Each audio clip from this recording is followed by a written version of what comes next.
Another route that I traveled to come to the same conclusion, i.e.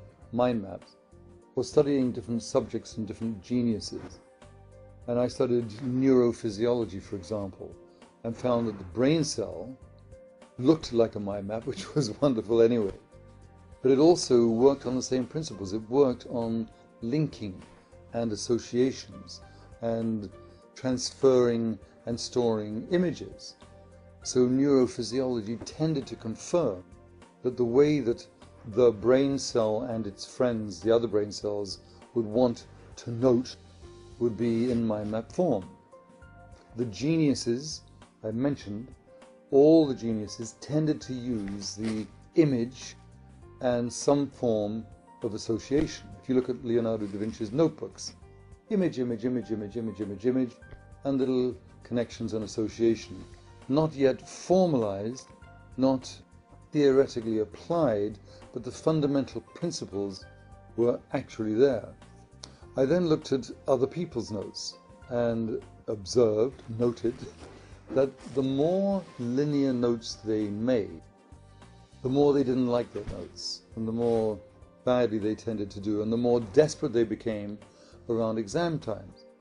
I observed that the better students, those with better results, tended to have messy notes.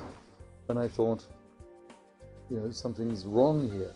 If the better students have messy notes, then messy notes must be better.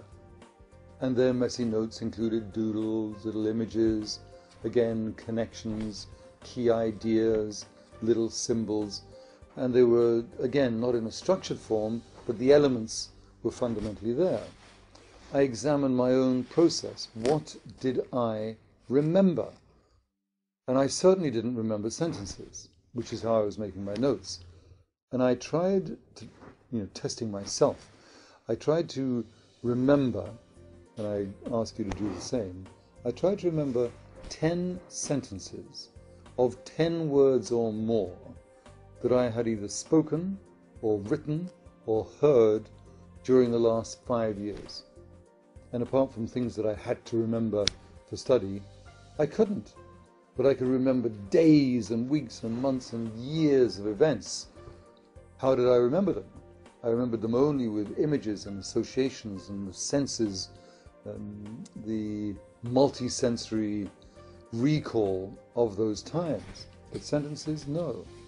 So I began to realize that in my own notes, I was using a system which was called good, called neat, looked good, looked logical, looked all the things it should look, and it was totally, absolutely wrong for my brain, for my memory, for my creativity.